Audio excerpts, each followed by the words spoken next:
I raised these questions about 2005. And he stood up in the studio across the desk, pointed at me, went red in the face, and just screamed, "Denier, denier." I mean, it was like the Salem witch trials, you know. And it's quite extraordinary. But that is the mindset that's taken hold. Every solar panel in the United Kingdom today is tainted with slave labor. Just is. It's only a matter of degree. And yet we conveniently ignore this because it's green. Parliament entered into this, nodded through this target in 2019 without really any idea of how it was going to be achieved or what it was going to cost. Governments are assuming that the sort of renewables will sort of pick up the slack from declining oil and gas discovery. But this is a much more immediate problem than I think most people give weight to. I'm joined today by Nigel Farage, the one and only who needs no introduction. But what we're going to be talking about is the net zero campaign. Now, Nigel, let's start with the most basic question. Do you think we are going to reach net zero by 2050? No, absolutely not. In the UK, extremely unlikely. Globally, utterly and totally and completely impossible. And so this fantasy talk that we can somehow reinvent our economy and basically go backwards down the energy density ladder without consequence or recourse. And the only reason why we're not is because of the evil fossil fuel companies who are profiteering. It's just silliness. It's absurd. Last summer, another environmental group won a victory in the High Court against the government, said your net zero strategy is not sufficient to reach a net zero target by 2050. Well, I mean, governments have all sorts of targets. They can say, we're going to reduce child poverty by 2023 or whatever date they've put in. We can, we're going to try and grow the economy. The government has said we're going to try and halve inflation by the end of the year. Though those are all targets, they're aspirations. But net zero is very, very different from that because it is written into law through the Climate Change Act. And what it means in practice is that environmentalists can take the government to court if it fails to achieve its legal objectives. And this is already happening. This is the furthest reaching law that has been passed in Britain in modern times. I've absolutely no doubt about that. It's far, far more significant than Brexit, for example, because it feeds into every aspect of our lives, everything we do, every way we work, everything we grow, everything we produce in Britain. It's going to force it to change using technologies which either don't exist at the moment or haven't been scaled up on a proper commercial basis.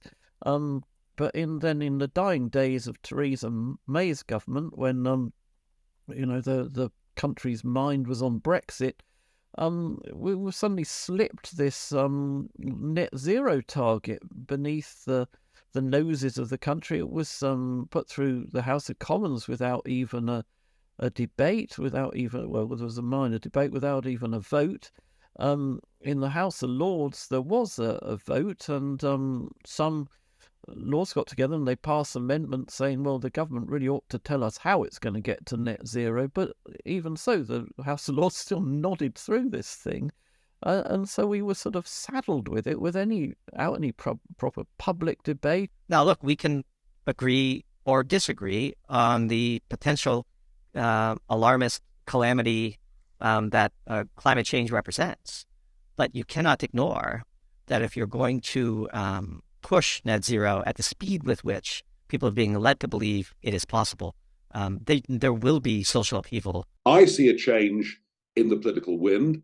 It's happening in Britain. It's definitely happening in Europe. It's happening very quickly in Europe, actually. You're on the path from abundance to starvation is riot. The people won't take it sitting down. And what we've seen building up around all of this is a business consensus and an educational consensus that basically says the more we can frighten young people into thinking the world's about to end, the more money we can make out of taxpayers. I'm sorry if that sounds horribly cynical, but that is genuinely what has been going on. I mean, if Starmer's going to set up the Great British Energy Company, I mean, can you imagine it? It has been the great lie that we could do it without having these challenges to grid stability and increased costs.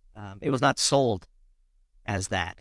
It was sold as cheaper and without compromise. And we believe that they have infiltrated the political and educational movements to try and spin this lie of both the calamity that awaits us and the ease of the solution if we would all just choose to pave the road with green dreams and unicorns. What I'm saying is the idea that Mr. and Mrs. Bloggs from number 3 Acacia Avenue will all be buying and their kids electric cars in 2031. It isn't going to happen. Classic joke in California was one day in the summer they announced that they would phase out all internal combustion engines by 2030 or 2035 or some number. And then like 4 days later, they had an alert because of grid instability, and they asked all electric vehicle owners to not charge their batteries. I mean, you couldn't make it up if you tried. The problem is with this lack of new investment, a lot of these existing producers do have aging oil fields. So that's the risk.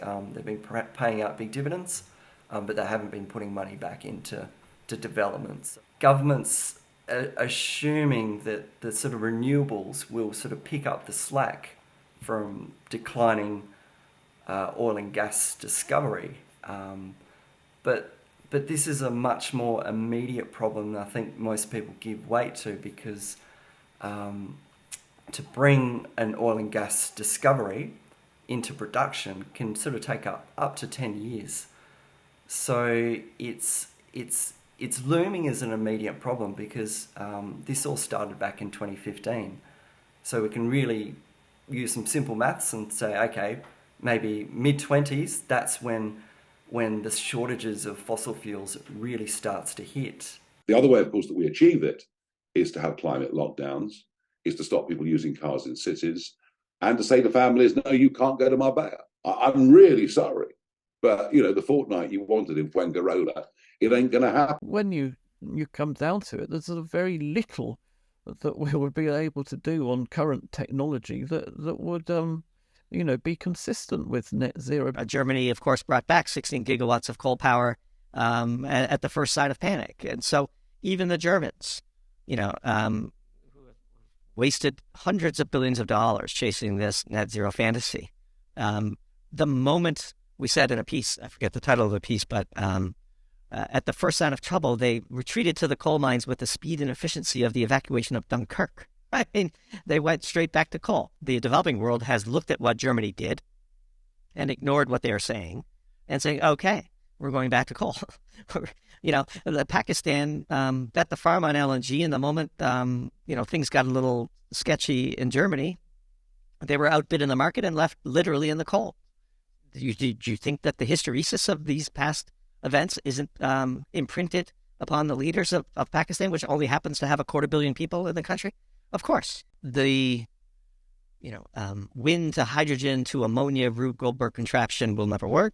The production of solar grade polysilicon is among the most energy intense industrial processes on Earth. It just is. Biomass is essentially a con, and it's I think now widely accepted to be so. But basically what we're doing as part of our green energy commitment is to burn wood in power stations. Power stations which were formerly powered by coal, we're now powering them with wood, which is harvested in North American forests. Why is it harvested in North American forests? Because we don't have the forests in Britain. We'd have to strip the whole country in a few months to feed the power stations. But also, of course, it's then off book, isn't it? You chop down a tree in America, and that counts on America's carbon budget, doesn't count on Britain's carbon budget. So the government has this absolute fallacy that burning wood in British power stations is net zero. It doesn't emit any carbon. It's simply not true, is it? What's the real hub of this problem is that when we count carbon emissions in Britain, we do it on what's called a territorial basis. They are just emissions physically spewed out within Britain. They exclude aviation, shipping, but worse, they exclude emissions elsewhere in the world made in the name of growing food, producing industrial goods for UK consumers. And what the government has done by setting this target is to give itself a very perverse incentive to close down our manufacturing industry and import stuff. Instead, close down our agriculture and import food instead. It's no benefit to the globe as a whole, to the environment as a whole, but what it does, it just destroys jobs. And think about it like this. If you look at the growth or decrease in carbon emissions, you will see that the UK has led the world. Something like 40% less CO2 emissions now than 1990. The answer is easy. We've deindustrialized. We've allowed our steel industry and our manufacturing to go to India and China and elsewhere, where, of course, they manufacture things on much lower environmental standards than we do, and then the goods are all shipped back to us. In terms of global CO2, we're not down at all. We're just deluding ourselves that somehow we are being virtuous and making progress. So based on current annual production, so current mining production, he came up with around 9,900 years worth of lithium and 1,700 years worth of cobalt, 3,200 years worth of graphite. So it's just these figures that really sort of put a dent in how we can actually achieve this net zero. And this fantasy that we will somehow immaculately conceive all of the heavy metals, the dirty heavy metals that we need to execute the quote-unquote green transition is just pure fantasy. But massive opposition to this mine opening up in Cumbria. And yet, the same people want us all to have electric cars, which will lead to mineral extraction of cobalt, of lithium, of many other commodities across the world on a mining scale that has never been seen before in the history of mankind. They refused to do fracking and relied upon cheap and reliable natural gas coming via pipeline from Russia until that was demonstrably a foolhardy decision after the invasion of Ukraine.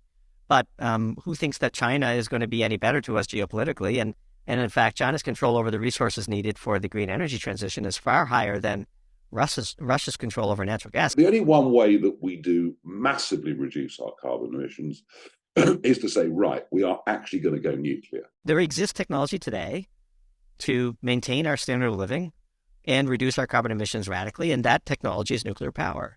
And with the fact that environmentalists, many of them, not all of them, are opposed to nuclear power tells you everything you need to know. It is not about maintaining standard of living.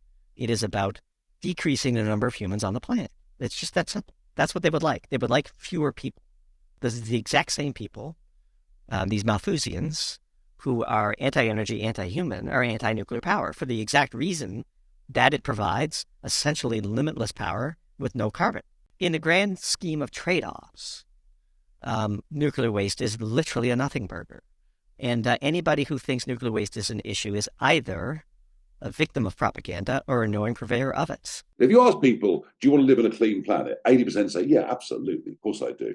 And then if you ask people, do you want to pay for it? Hang on. And the biggest proof that that this is a fallacy is the fact that everywhere where renewables have achieved a significant market penetration, the cost of electricity is measurably higher. The correlation is literally undefeated. Look at the cost of them. To generate a megawatt hour of electricity by wind or solar costs around sort of $50 at the moment.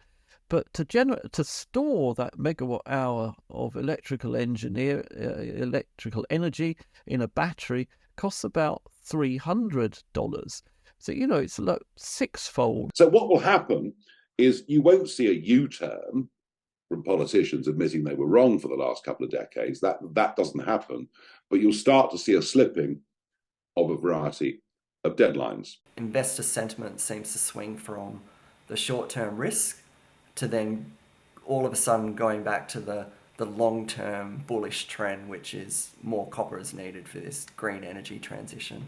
And I think we'll start to see that soon. And that means for medium to long-term investing, we are likely to see some areas that might at the moment be considered to be highly unfashionable through ESG and everything else, in fact, start to become practical realities. And if it was to happen, I mean, goodness knows what the price of copper would do. The whole of Chile would be turned into a mine, I think, that the inflationary potential of all of this is absolutely enormous. It's kind of almost as if investors are saying at the moment, well, let's not have oil stocks because we're not going to be using oil in 5 years. Well, I'll tell you what, you're in for quite a shock because it's going to be used for decades to come. One of the big sleight of hands in the net zero movement is the public is being led to believe that we can transition away from fossil fuels without compromise and without any sacrifices on the part of the populace. And the reason why they're being led to believe that is because if they were told the truth, it would be a wildly unpopular platform, and no politician could get elected to office with that platform as their foundation for their campaign.